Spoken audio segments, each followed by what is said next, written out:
그 먹을 거 사왔어. 또 오늘 날 것다니. 난 벌써 뭘 먹었어. 먹어봐. 엄마가 힘들게 사는데 엄마를 무시하니? 내 인생은 내가 살 수가 없나 봐. 자, 이런 자녀들의 특징은 너무 풍요하고 풍부합니다. 그래서 잃어버려도 또 생길 거야. 그래서 요즘 초등학교 가면요, 분실물 거기 함이 있는데 애들이 안 찾아간대요. 왜냐면 없어져도 금방 생기니까. 내가 필요 없어도 생기니까. 사랑에도 절제가 필요합니다. 그 이유가 뭐냐면은 내가 좋고 싫은 것을 분별하고 내가 정말 좋아하는 것을 알 수가 있기 때문이에요. 하나님께서 만약 어떤 자녀에게 가리키는 능력 아니면 그림을 그리는 능력을 줬는데 부모가 이걸 해야 돼. 계속 아빠가 준다면 그 아이는 하나님이 필요한 일꾼으로 성장할 수가 없는 겁니다. 네, 이제 마지막 여섯 번째 조건적인 사랑을 보겠습니다. 이 조건이나 대가를 요구하는 엄마. 공부를 잘해야지 내 딸이지, 공부를 잘해야지 내 아들이지. 최근에 이런 얘기도 들었어요. 제 아들이 이제 이번에 회장 선거를 나갔는데 한 애가 놀러 왔어요. 2학년 때, 3학년 때구나. 3학년 때 딴말에서 회장하던 애요. 걔를 딱 보더니 제 아들 보고, 야 하성아, 너 이번에 회장 나가지 마. 왜? 이번에 내가 회장이 되면 우리 엄마가 나 최고급 핸드폰 사준대. 그냥 나가지 마. 이런 얘기 하더라고요. 아니 핸드폰은 핸드폰이지 그게 회장 나가는 거하고 무슨 상관이 있습니까? 그러니까 이 아이는 항상 뭔가 불만이 있어. 내가 뭘 잘해야지만 부모의 사랑을 얻을 수 있다. 이런 생각을 항상 갖고 있어요. 만약 이런 자녀가 성장을 해서 하나님을 믿는다면 어떻게 행동하겠습니까? 내가 기도를 많이 해야지. 내가 봉사를 많이 해야지. 헌금을 많이 해야지.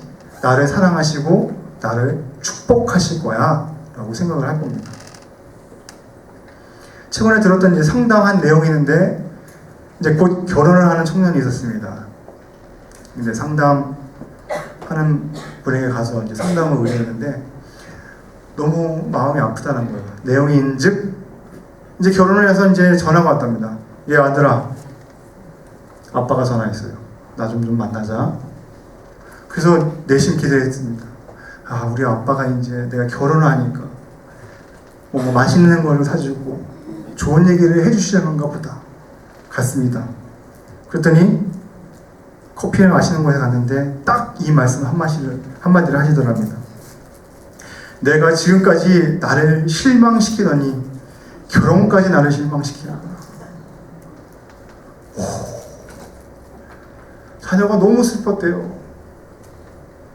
이 결혼만큼은 축복받는 결혼이 되고 싶었는데 결혼까지도 네가 나를 실망시키는구나. 이런 말로 내 부모가 하시다니. 근데 신기한 거는 이 집이 예수님을 믿는 집안이었습니다. 이 자녀가 가정을 꾸려서 건강한 신앙생활을 할 수 있겠습니까? 참 힘들 것 같습니다. 잠깐 한 이제 두 가지 정도 이제 상담 이론을 말씀을 짧게 드리는데 이제 이마고 부부 관계 치료라는 게 있습니다. 이거는 뭐냐면 이마고라는 뜻은 이미지라는 뜻이에요. 그래서 자녀가 성장하면서 나하고 가까이 있는 부모의 이미지를 가지고 그런 내 가까이 있는 부모와 가까운 이미지를 가진 다른 배우자를 만나서 결혼한다는 이야기입니다. 그러니까 과잉보호를 하는 어머니와 친밀감을 갖고 자란 자녀는 당연히 나만을 위해서 희생하는 배우자를 찾는 거예요. 나는 절대로 엄마와 닮은 사람을 안 만날 거야! 이렇게 하지만 결국 보면은 내 아버지 혹은 어머니와 똑 닮은 배우자를 만나서 살게 된다는 이야기예요. 왜 그럴까요? 맞습니다. 네. 상담 공부하셨나 보다. 네. 자신도 모르고 지내면서 나하고 친밀감을 가졌던 부모와 익숙했던 그런 모습들, 말투들, 음식들, 이런 걸로 이제 친밀감을 가져서 이제 결혼하게 되는 거예요. 결국 이런 자녀가 이런 결혼하게 되면은 똑같은 벗어나지 않는, 조금 전에 제가 말씀드렸던 잘못된 6가지 사랑을 가진 가정을 계속 만들어가는 거죠. 자, 다음에 이제 대상관계 이론이라고 있습니다. 혹시 들어본 분들 계신지 모르겠는데, 이건 뭐냐면 특히 어머님과의 관계를 통해서 아동 자신의 자아가 생기고, 그리고 그 어머님을 통해서 하나님의 신관을 갖게 된다는 겁니다. 다시 말해서 아기의 성장기 때 관계를 많이 한 어머니의 모습을 보면서 하나님도 이런 분일 거야 라고 생각하는 거예요. 과잉보호를 하는 엄마에게 보살핌을 받은 자녀가 대학에 떨어지면 하나님께 어떻게 할까요? 당연히 원망을 하겠죠. 아니, 살면서 절대로 나에게 일어나지 않아야 될 일이 일어났습니다. 하나님, 이게 어떻게 된 일입니까? 이런 생각을 하겠죠. 그리고 완벽주의를 추구하는 엄마에게 보살피면 자녀는 완벽한 생활, 완벽한 믿음, 그리고 정말 많은 봉사를 하는 그런 것을 요구하는 하나님으로 인식을 할 겁니다. 우리 하나님은 이런 분일 거야. 혹은 나에게 야단을 많이 치고 잔소리를 많이 하는 엄마 밑에서 자란 자녀는 하나님은 내가 조금 잘못하고 혼낼 거야, 야단을 칠 거야, 무서운 하나님으로 생각을 할 겁니다. 자, 그럼 우리 어머니들은 어떤 사랑으로 자녀를 대했으면 좋겠는지 한번 이제 생각을 해보겠습니다. 저는 이제 진정한 사랑으로 자녀를 대했으면 참 좋겠습니다. 진정한 사랑이란 자녀에게 단점만 보여도 그 안에서 장점만 보고 격려하며 품어주는 것을 말합니다. 정말 꼴 보기 싫어도. 여기 계신 분들 중에 이제 청소년 키우시는 분들 계신지 모르겠는데, 아기 때는 그나마 예쁘죠. 말 잘 듣고. 근데 청소년기 이제 사춘기 들어가면 문을 발로 빡 차서 엄마! 막 이러면서 막 눈을 부라리고 막 이러면 진짜 이게 속이 문드러지죠. 그런 자녀에게 좋은 점을 찾는다는 것은 정말로 쉽지 않습니다. 그렇지만 진정한 사랑이라면, 그래, 그래도 너는 하나님께서 만든 정말 훌륭한 창조물이야. 너는 하나님의 자녀야. 라고 여기면서 대하는 걸 말합니다. 제가 여기 보면 이제 운전면허에 대한 이제 사진을 보여드리는 게 뭐냐면, 제가 이제 미국에 있을 때 제 친구가 얘기해줬는데, 자기 아버지를 얘기하는데 너무 여기에 얘가 맞더라고요. 자기가 이제 친구에게 이제 초대를 받아서 이제 고등학교를 막 졸업했을 때 얘기입니다. 막 면허를 따고 나서 친구 집에 초대를 받아서 이제 생일잔치에 가기로 됐는데 40분 거리를 차로 운전해서 가야 되는 거리였답니다. 근데 아버님이 갑자기 부르시답니다. 너 어떻게 갈 거니? 저는요, 제가 차를 몰고 가고 싶습니다. 이렇게 이야기를 했어요. 그래서 아버님은 그래? 그럼 내가 도와주고 싶다. 내가 어떻게 했으면 좋겠니? 이렇게 물어봤다고 합니다. 그랬더니 잘 모르겠어요. 그래? 그러면 오늘 시간이 어때? 오늘 시간 괜찮아요. 그래? 그러면 지금 같이 나랑 밖에 나가자. 그랬습니다. 그래서 아버지가 조수석에 앉고 아들을 운전대에 앉습니다. 자, 이제 시동을 걸기 전에 너가 먼저 해야 될 건 뭐라고 생각하니? 이렇게 묻습니다. 글쎄요, 맨 처음에는 차를 타면은 기름이 잘 차여 있는지, 엔진에 불이 들어오는지 안 들어오는지 확인해야겠죠? 그래, 한번 봐봐. 자, 지금부터 출발할 건데 아빠가 없다고 생각하고 한번 너 혼자 운전을 해보렴. 자, 출발합니다. 자, 출발합니다. 그리고 이제 고속도로 같은 프리웨이를 이제 탔습니다. 자, 아들아, 여기서 속도가 몇이지? 여기서는 100을 달려야 돼요. 근데 가끔 가다 보면은 속도가 70으로 떨어지는 구간이 있어. 거기서 조심을 해야 돼. 네, 알겠습니다. 자, 가다가 지금 경찰이 뒤에 붙었어. 그럼 너 어떻게 할래? 글쎄 무서울 것 같아요. 처음 겪는 일이니까요. 그럼 어떻게 해야 되겠니? 오른쪽 깜빡이를 켜고 가로 붙을 것 같아요. 그리고 뭐 할 거야?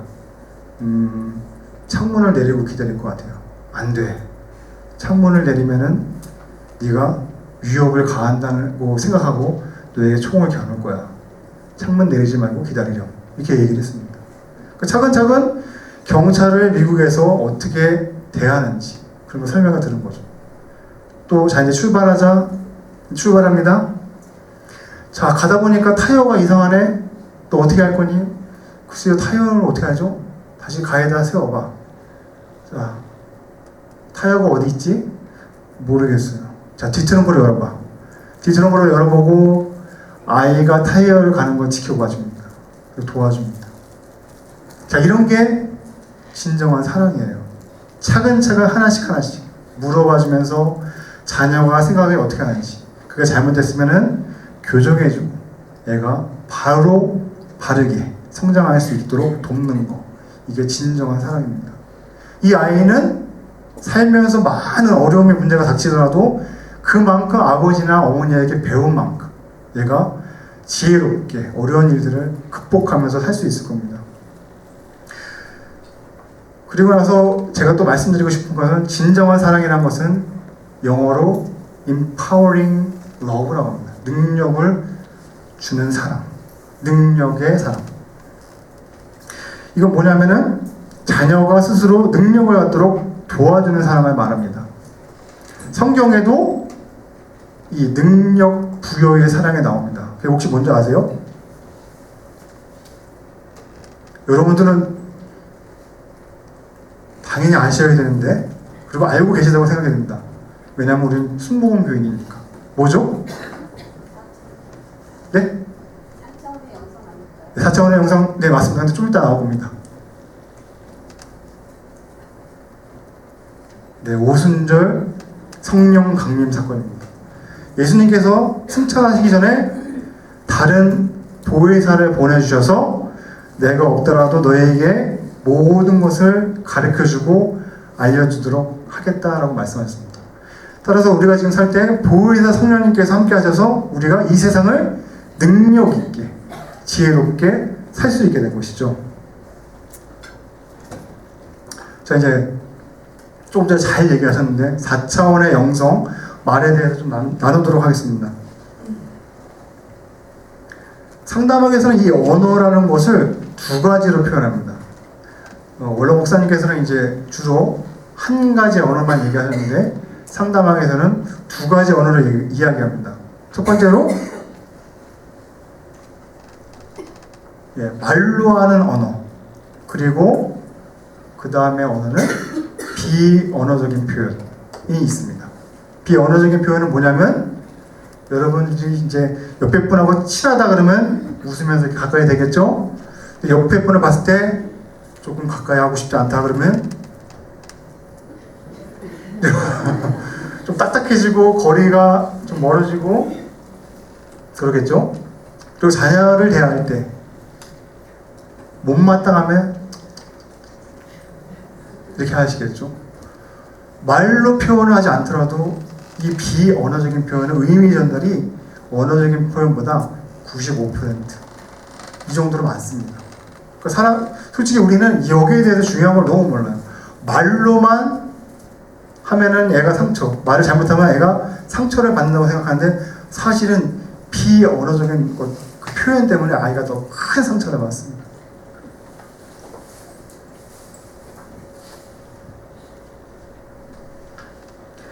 자 이제 4차원의 영성에서 말을 잘못 사용한 5가지 예를 잠깐 보겠는데, 자 죄책감을 주는 표현이 있습니다.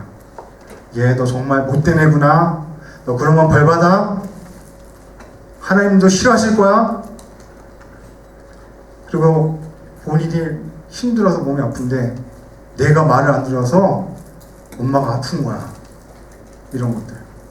이런 말을 지속적으로 듣게 되면은 아이는 낮은 자존감과 수치심을 갖고 살게 됩니다. 그리고 좌절감을 주는 표현.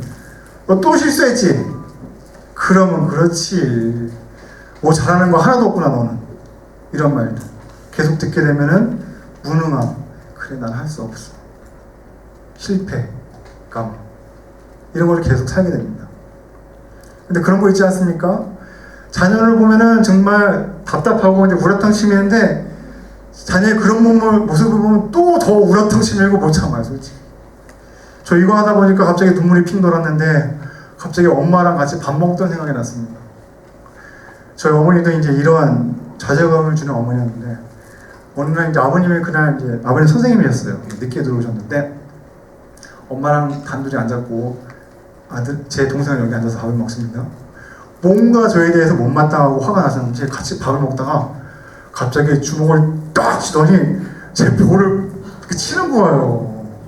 밥 안에 다 튀었습니다. 근데 전 지금까지도 그때 왜 맞았는지 기억이 안 나요. 왜 맞았지? 뭘 잘못했지? 밥 먹을 때 맞은 건 더 서럽더라고요. 자, 그리고 세 번째 두려움을 주는 표현들.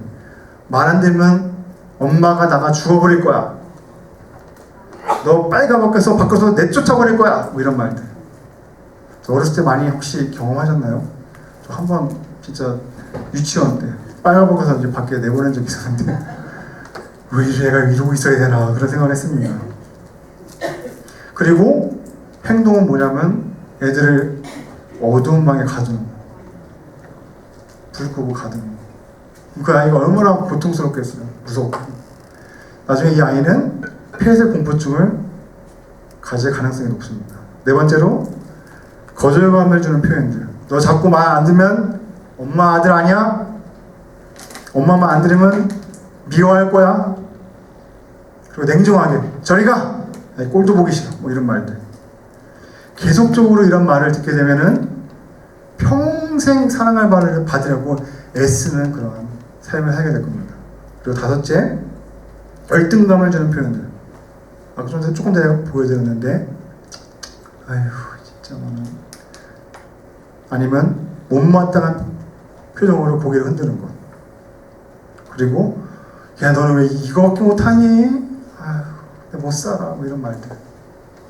이 아이는 나중에 대인 관계를 잘 못하는 아이로 성장하게 됩니다. 자, 이제 거의 이제 마무리 때가 가까이 왔는데요. 이제는 이런 사랑을 참 해줬으면 좋겠어요. 좀 전에 이제 언어에 대해서 설명을 해드렸는데 사랑은 말로 표현하면 알 수가 없습니다. 그리고 비언어적인 표현으로 표현을 안 해주면 애들이 엄마 아빠가 사랑하는지 알 수가 없어요. 여러분들은 어떤 사랑을 해주고 싶으세요? 가장 좋은 방법은 내가 부모에게, 엄마에게 이런 사랑을 받았으면 참 좋았겠다. 그런 게 있으면은 그게 바로 아이한테 해주면 참 좋은 겁니다. 지금부터 이제 7가지를 이제 간략하게 설명해 드리겠는데, 첫 번째, 자녀를 보면은 자주 웃어주세요. 제가 이제 유치원 때 아이가 자기가 삐뚤삐뚤한 연필로 썬 그 용지를 갖고 있는데 뭐라고 써있냐면 아빠는 화내지 않는다. 항상 웃는 얼굴로 나랑 다닌다. 이런 글이 써서 준 적이 있어요. 내가 그렇게 안 웃었나 그런 생각이 들더라고요. 근데 저희 아버님은 항상 인상을 쓰고 한숨을 잘 쉬는 분이었어요. 그러고 보니까 아버지가 나를 보면서 엄마가 나를 보면 활짝 웃으면서 쳐다봐준 적이 별로 없는 것 같더라고요. 내가 있어서 나는 너무 기쁘고 행복해. 이런 말들 해주면 더 좋을 것 같아요. 혹시 아이가 옷이 지저분해서 들어왔을 때라도, 혹은 성적이 떨어졌을 때라도, 그리고 자녀가 말을 안 들어서 마음이 불편하고 속상할 때라도 그래도 한번 자녀를 보고 싹 한번 따뜻하게 웃어봐 주세요. 그러면 그 아이는 눈치를 안 보고 정말 자신감 있게 사는 아이가 될 겁니다. 두 번째로 이제 조건 없는 사랑을 말로 잘 표현해 주셨으면 좋겠습니다. 너는 정말 귀한 애야. 나는 네가 있으니까 너무 좋아. 그리고 오늘 피곤했는데 우리 아들 보니까 피곤이 싹 가죠. 이런 말을 참 저도 참 찡한데 들으면 그 듣는 아이는 마음이 어떻겠어요. 나는 진짜 엄마 아들로, 아빠 아들로, 아빠 딸로 태어나길 너무 잘한 것 같아. 난 너무 행복해. 이런 마음을 가질 것 같습니다. 셋째로, 자녀들은 아직 자라는 중이야 라는 마음으로 바라봐 주셨으면 좋겠어요. 뇌과학에서는 최근 연구된 게 20대까지 뇌가 자란다고 합니다. 그래서 10대 자녀들을 보실 때 얘는 아직 미성숙한 뇌를 가지고 있다고 생각을 하셔야 돼요. 항상. 이건 굉장히 중요한 겁니다. 이걸 많이 놓치고 계신데, 그렇기 때문에 청소년 문제가 많이 일어나는 거예요. 뭐 술을 많이 먹다든가 또 성적인 그런 일들, 싸움하는 것들. 왜냐면 이게 뇌가 완전하게 발달이 안 됐기 때문에 분별력이 아직 없는 거예요. 근데 우리는 몸이 다 컸다고 얘는 이제 성인일 거라고 생각하지만 절대 잘못된 생각입니다. 아직도 부모의 품 안에서, 부모의 가르침 속에서 아이들이 자라야 되는 거예요. 그래서 자녀를 볼 때마다 너는 아직 자라는 중이야, 너는 아직 훈련받고 있는 중이야 라고 자녀를 봐주시면 참 좋을 것 같습니다. 그렇게 인내와 사랑으로 자녀를 바라보시면 자녀가 끝내는 자기가 스스로 해내고 성취감을 느끼며 살게 될 겁니다. 넷째로, 자녀가 실수했을 때 괜찮아, 그럴 수 있어. 사람들은 누구나 실수해. 놀랬겠다. 엄마도 실수해. 괜찮아. 이런 얘기를 참 해줬으면 좋겠어요. 물론 어머니들 사이에 그러면 애가 제대로 클 수 없어요, 뭐 책임감이 없을 거예요, 이렇게 말하시는 분도 있겠지만 아닙니다. 스스로 다 알아서 할 수 있어요. 물론도 애들이 분별력을 있어요. 재작년 제가 한번 그런 경험을 했는데, 그 엘리베이터 앞에서 이제 아이가 정말 예쁜 애였어요. 6살짜리 딸이었는데 그 아이스크림, 초코 아이스크림을 먹으면서 이제 나왔습니다. 들고 나왔어요. 아, 맛있어 엄마, 이거 사줘서 고마워 그랬어요. 근데 그 엄마하고 잘 얘기하고 있다가 무슨 일이 있었냐면, 애가 그 들고 있다가 아이스크림을 떨어뜨렸어요. 떨어지면서 옷에 탁 묻고 떨어졌어요. 근데 갑자기 엄마가 어떻게 한 줄 아세요? 너 진짜? 그랬더니 뺨을 딱 때리는 거예요. 제가 지금 생각해도 마음이 너무 쓰러워. 이제 어떻게 해. 내가 가서 안아주고 싶었다니까요. 엄마 이거 떨어졌네, 괜찮아, 이거 닦고 집에 가서 빨면 돼 라고 얘기하면 좋겠는데, 그 엄마가 그걸 못 참고서 그냥 뺨을 때리더라고. 애는 맞으면서 쓰러졌는데 엄마 잘못했어라고 얘기하는데 그게 진짜 잘못한 겁니까? 지금도 너무 속이 쓰립니다. 진짜. 이렇게 실수해도 괜찮아라고 그런 엄마의 사랑을 받고 자란 아이는 자신의 실수도 용납을 하고 주위에 있는 사람들까지 품어주고 용납해주는 이제 사랑으로 바뀔 거예요. 또 한 가지 이제 사례가 생각나는데, 미국 제가 이제 학교를 다닐 때 체표 시간이 있었습니다. 딱 한 번 맞는데 백인인데 손에서 뭘 꺼내서 막 손을 비벼요. 그리고 10초 뒤에 또 꺼내서 손을 막 비벼요. 그래서 제가 뭐 하는 거냐 봤거든요. 그래서 손세정제 있죠. 요만한 거를 주머니에 넣고서 계속 예배 끝날 때까지 그러고 있는 거예요. 그 강박장애를 갖고 있는 애였는데, 제가 볼 때는 이 실수에 대해서 못마땅해 하는 엄마로 인해서 그러한 강박장애가 생긴 거가 아닌가라고 추측을 해봤습니다. 그 자신은 청결이라는 그러한 표현을, 그리고 엄마의 그 실수를 용납하는 그런 지적이나 판단에 이 아이가 피하는 방법은 손을 씻는 그걸로 해소를 하는 거죠. 그러니까 그런 자녀도 봤습니다. 그리고 5번째, 사랑이에요. 이런 쪽지. 사실 저는 이런 걸 받아본 적이 없어요, 사실. 이거 쓰니까 나도 지금 이런 걸 받았으면 좋겠다. 이게 없다면은 카톡이나 문자라도 받았으면 좋겠다. 어저께 이제 밤에 저가 이제 오늘 강의를 위해서 이렇게 하고 있는데 이게 다 이런 얘기를 늘 거야 했더니 어머니가 그건 뺐으면 좋겠다 이러더라고요. 근데 갑자기 내가 저도 이게 자녀다 보니까 갑자기 막 흔들리면서 내 강의 잘못된 거 아니야? 내가 가서 할 수 있을까? 갑자기 두려움이 엄청하더라고요. 저 아직도 이렇게 앱니다. 지금 나이가 이제 좀 있으면 이제 몇 년 지나면 이제 50인데 아직까지도 그 엄마의 말 한마디에 내가 막 그 빼야 되나 이거? 뭐 잘못된 건가? 뭐 이런다니까요. 그러니까 엄마가 보기에는 아직까지 저는 다 컸지만 애로 보이나 봐요. 그렇지만 야 너 내일 가서 잘해봐. 우리 아들 할 수 있어. 이러면 얼마나 좋겠어요. 근데 야 그게 뭐냐? 그 필요 없을 것 같아. 빼봐. 와 힘듭니다. 힘들어. 많이 힘들지. 엄마 아빠는 항상 네 편이야. 이런 거. 제가 눈물이 나네요. 이런 얘기도 들은 적이 있습니다. 이제 마더스 드림 참가하신 분이 이제 한번 해봐야겠다. 그리고 이제 편지를 썼어요. 이렇게 막 써가지고 사랑해 우리 내 딸 이렇게 썼어요. 책상에도 이렇게 놨습니다. 그러고 나서 이제 그 다음날 이제 갔어요. 가서 이렇게 힐끗 문을 열어봤더니 그대로 있는 거예요. 그래서 얘가 안 봤네. 어떻게 된 거지? 그래서 다시 펴가지고 엄마가 널 정말 사랑으로 못 키운 것 같아.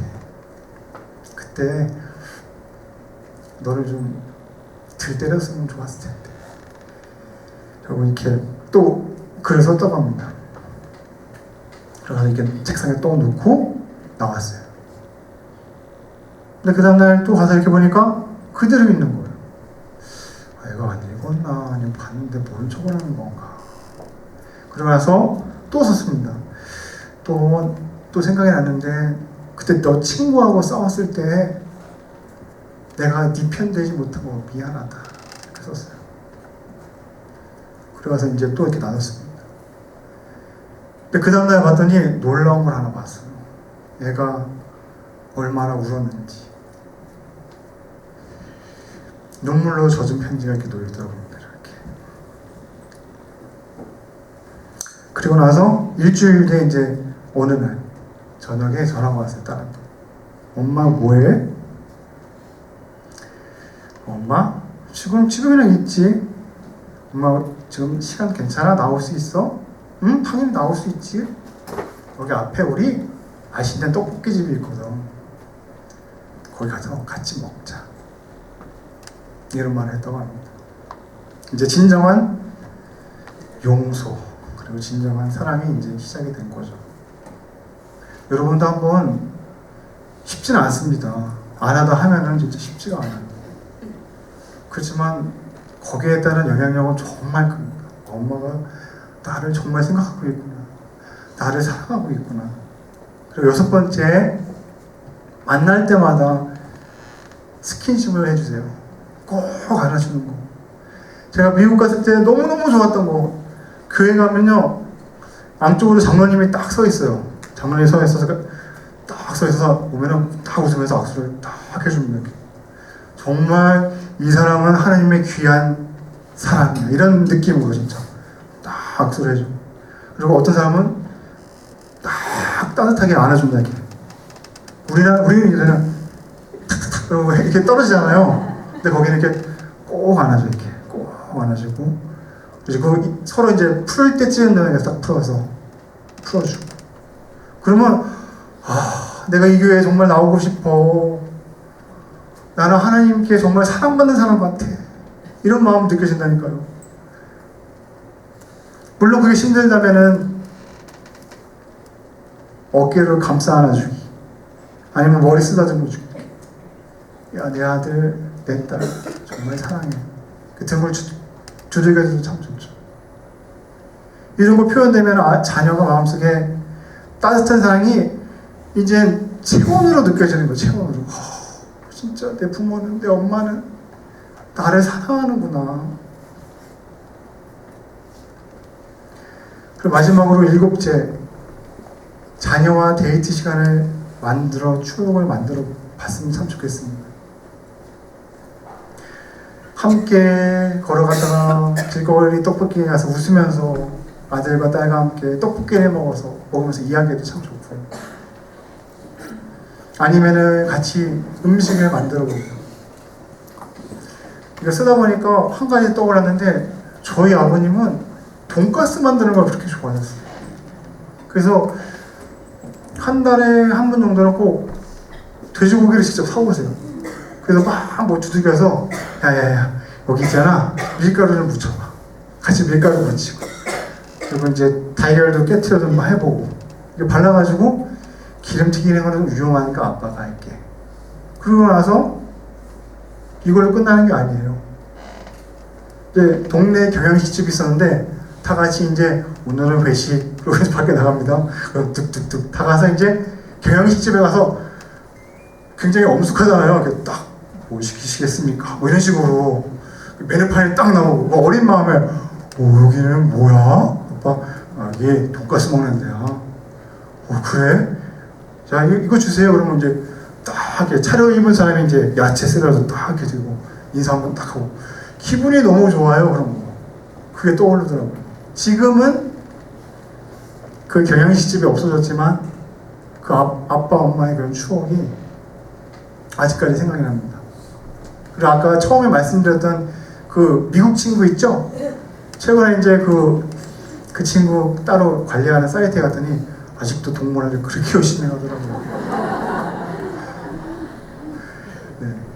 봤더니 물론 동물원만 가는 게 아니고 다른 주까지 이렇게 여행도 가족과 함께 가고, 계속 이 아이들에게 추억, 우리 가정은 이런 가정이야. 여행하면서 이런 이야기를 나누는 거야. 지속적으로. 저도 근데 그 친구한테 배운 게 있어서, 저도 매년 같은 곳에 꼭 가요. 제주도를 간다던가, 혹은 돈을 모아서 괌을 한번 가본다던가, 이렇게.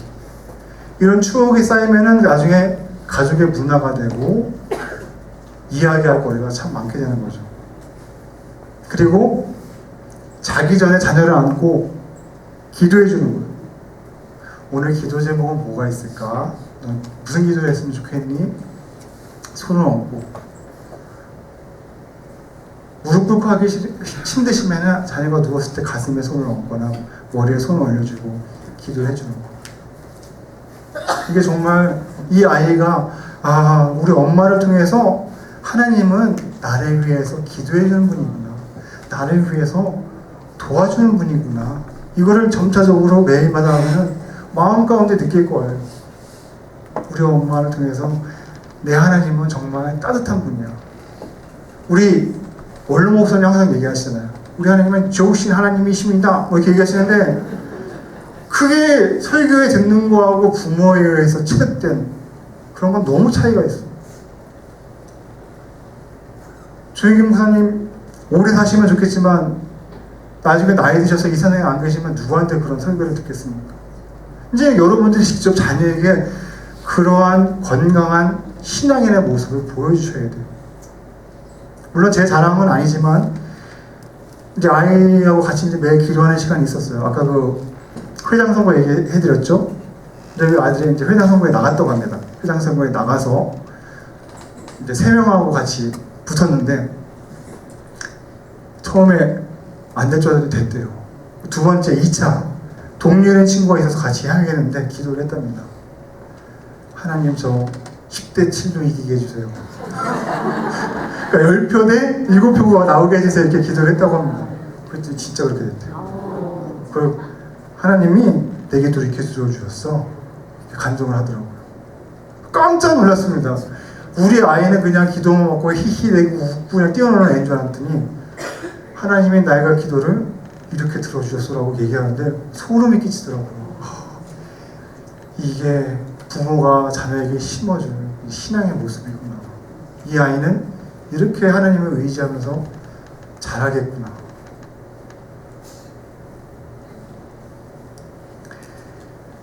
이제 거의 다 끝났습니다. 이제 숙제를 드리겠습니다. 이제 강의를 들으면 이제 그냥 하시면 안 되고 집에 가서 꼭 해보셔야죠. 듣고 안 하면 이제 거짓말 하는 겁니다. 듣기만 하고 하지 말고 행하는 자가 되라. 성경에 쓰여있지 않습니까? 이제 행하셔야 돼요.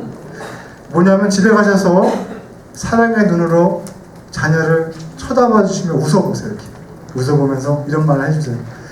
난 너만 보면 행복해. 이렇게 한번 해줬으면 좋겠어요.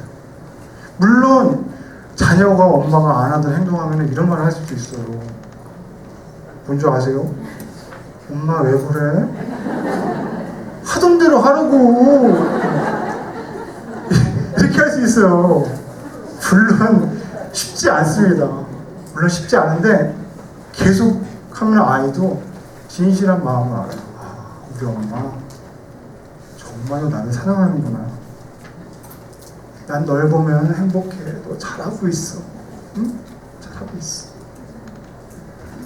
그런 자녀.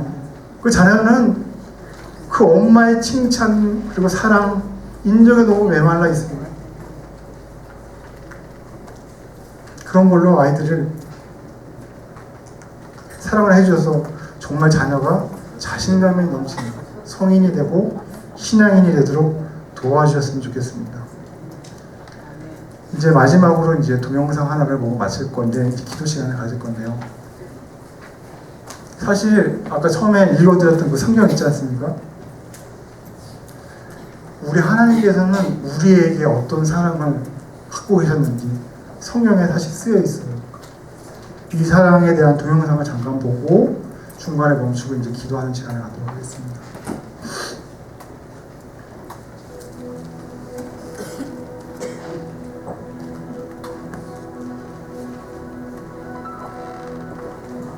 이제 당신이 들으실 말들은 진리의 말들입니다.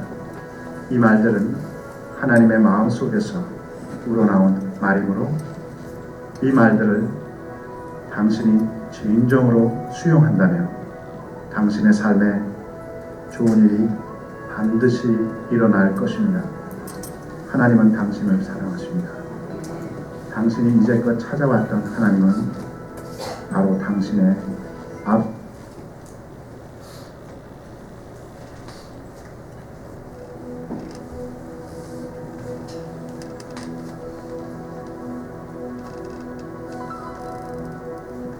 이제 당신이 들으실 말들은 진리의 말들입니다.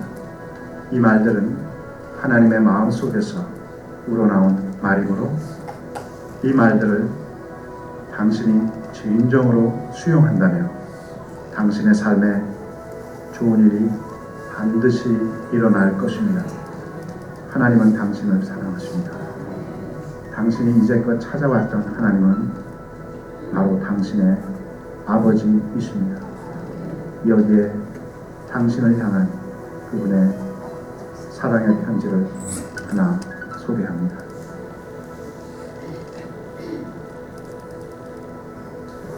나의 딸, 나의 아들아,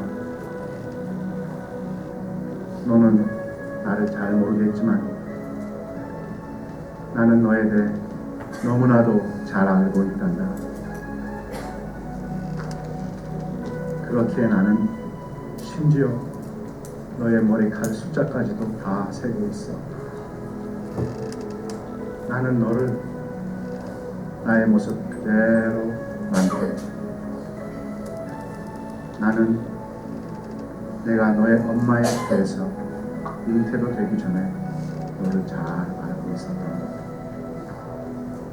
내가 이 세상을 창조했을 때 난 이미 너를 택하기로 결정했어. 그 후 나는 너의 어머니의 모태에서 너를 만들었지. 그러므로 너는 어쩌다가 실수로 태어난 존재가 절대로 아니야. 나는 내가 태어나기도 전에 내가 살아가야 할 모든 날들을 나의 책에 이미 다 기록해 놓았어. 나는 내가 언제 태어나서 어디서 살게 되는지도 미리 다 결정했다. 내가 그렇게 한 것은 내가 너를 영원 무궁한 사랑으로 사랑하였기 때문이란다. 그러나 나를 잘 모르는 사람들이 나에 대해서 잘못되게 사람들에게 소리를 온 것이 문제다. 나는 너에게서 멀리 떨어져서 너에 대해 담아내려고 벼르고 있는 하나님이 아니란가. 나는 너만을 사랑하기 위해 존재하는 너의 아버지란다. 그리고 그 사랑을 너에게 부어주는 것이 나의 가장 큰 소원이지. 그리고 지금 나의 손에는 내가 너에게 주고자 하는 좋은 선물들이 들려져 있어. 나는 물론 너의 육신의 아버지가 너에게 해줄 수 있는 것보다 더 좋은 것을 너에게 더 많이 줄 수 있어. 내가 너에게 그렇게 할 수 있는 이유는 나는 너의 온전한 아버지이기 때문이지. 그리고 나는 너의 모든 필요를 채워줄 수 있는 공급자이기도 해. 그리고 너의 미래에 대한 나의 계획에는 희망밖에 없단다. 나는 너만을 생각하고 있어. 그래서 너에 대한 생각들은 해변가에 모래알 숫자보다 훨씬 더 많아. 그리고 난 너를 쳐다보고 있는다면 기쁨의 노래가 내 속에서 저절로 나오지. 난 또한 너를 위해 선한 일을 도모하기를 항상 그치지 않아. 그 이유는 내가 나의 고백이기 때문이다. 내가 나를 기뻐하면 난 너의 마음, 자, 이제 너의 소원을 눈을 한번 감아주시기 바랍니다. 왜냐하면 난 자, 나는 어떤 사랑으로 우리 자녀를 돌봤는가 한번 돌아봐 주셨으면 좋겠습니다. 사실 알고 보면 저도 여러분들도 그런 사랑을 받고 자랐어요. 더 좋은 사랑을 해주고 싶은데, 그리고 우리 부모님도 우리 어머님도 잘 되라고 해준 사랑이 결국엔 하나님이 주신 진정한 사랑이 아니라 우리 인간적으로 나온 세상적인 사랑이었습니다. 근데 우리는 지금 똑같은 일을 반복하고 있어요.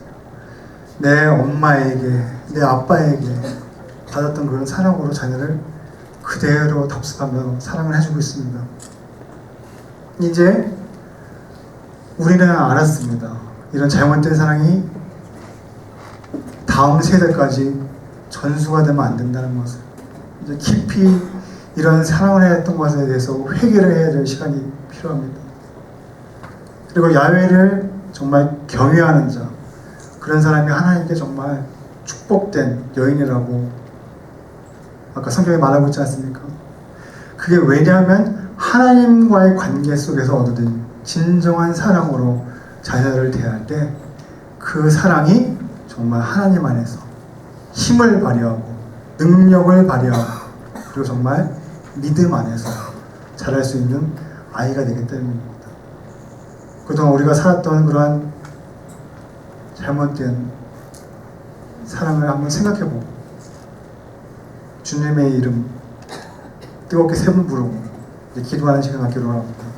여러 가지 떠올랐던 그런 생각들을 한번 생각해보세요.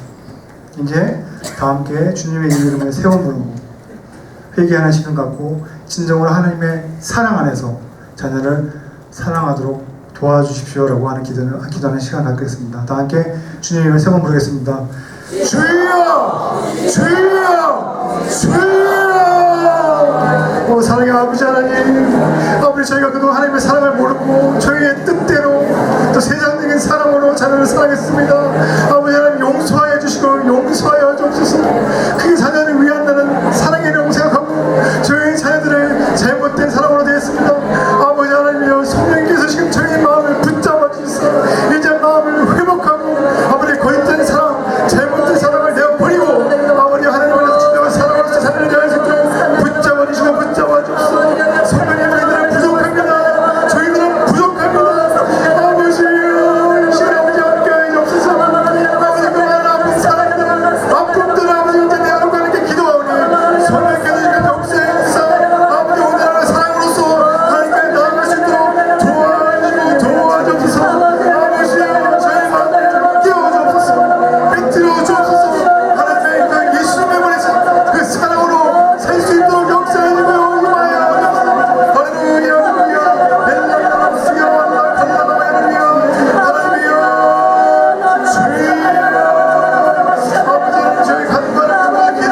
풍성하신 아버지 하나님 감사합니다.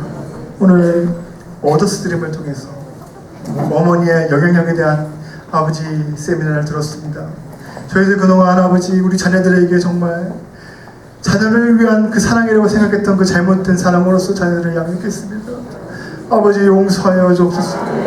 이제는 아버지 마음을 회복하고 그 잘못된 사랑, 내가 받아왔던 사랑을 아버지 이제 버리고 할아버지 하나님의 사랑으로서 예수님을 보내신 그 사랑으로서 자녀를 키우길 원합니다. 아버지 성령이 함께하여 주시소. 진정한 사랑으로 자녀를 키울 수 있도록 붙잡아 주옵소서. 지혜롭게 키울 수 있도록 붙잡아